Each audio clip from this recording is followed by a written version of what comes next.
നിയമനിർമ്മാണ സഭ രണ്ടാമതും ബിൽ പാസാക്കിയാൽ ഗവർണർക്ക് വിവേചനാധികാരമില്ലെന്ന് സുപ്രീം കോടതി. ബില്ലുകൾ ഒപ്പിടാൻ വൈകുന്നതിൽ പ്രതിവിധി എന്തെന്ന് കേന്ദ്രത്തോട് കോടതി ചോദിച്ചു.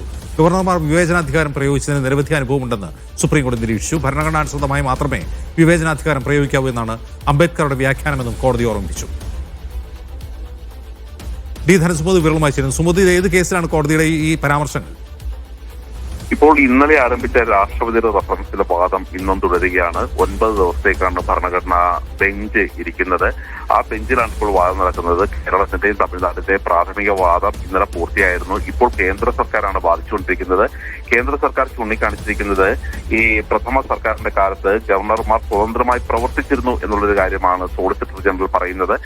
പലപ്പോഴും കോൺസ്റ്റിറ്റ്യൂഷൻ ബെഞ്ചിൽ വരുന്നത് മുൻ ഭരണഘടനാ രൂപീകരണ സഭയിലെ അഭിപ്രായങ്ങൾ വരെയാണ് ഇപ്പോൾ സോളിസിറ്റർ ജനറൽ വാദിച്ചുകൊണ്ടിരിക്കുന്നത്. ഗവർണർമാർ വിവേചനാധികാരം പ്രയോഗിച്ചതിന്റെ നിരവധി അനുഭവമുണ്ട് എന്നുള്ള കാര്യം സുപ്രീം കോടതി ഒന്ന് പരിഹസിച്ച് തന്നെ പറയുകയാണ്. കാര്യം വിവേചനാധികാര പ്രയോഗം കോടതിയിൽ ചോദ്യം ചെയ്ത അനുഭവം ഉണ്ടായിട്ടുണ്ടെന്നും സുപ്രീം കോടതി പറഞ്ഞു.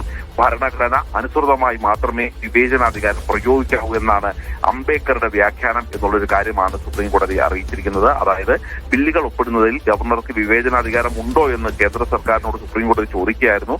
ആ സമയത്ത് കേന്ദ്ര സർക്കാർ പറയുന്നത് ചില കാര്യങ്ങളിൽ ഗവർണർക്ക് വിവേചനാധികാരം ഉണ്ട് എന്ന് തന്നെയാണ്. പക്ഷേ ആ വിവേചനാധികാരം എന്ന് പറയുന്നത് ഭരണഘടനയുടെ അനുസൃതമായിരിക്കണം എന്നുള്ളൊരു കാര്യം കൂടി, അങ്ങനെ ഒരു താക്കീത് കൂടിയാണ് ഇപ്പോൾ സുപ്രീം കോടതി നൽകിയിരിക്കുന്നത്. വാദം ഇപ്പോഴും പുരോഗമിക്കുകയാണ്. ബില്ലുകളിൽ ഒപ്പിടാൻ വൈകുന്നതിന് പ്രതിവിധി എന്ത് എന്നുള്ളൊരു കാര്യം കൂടി കേന്ദ്രത്തോട് ആവർത്തിച്ച് ചോദിച്ചിട്ടുണ്ട്. ഇന്നലെയും ഇക്കാര്യങ്ങൾ ചോദിച്ചിരുന്നു.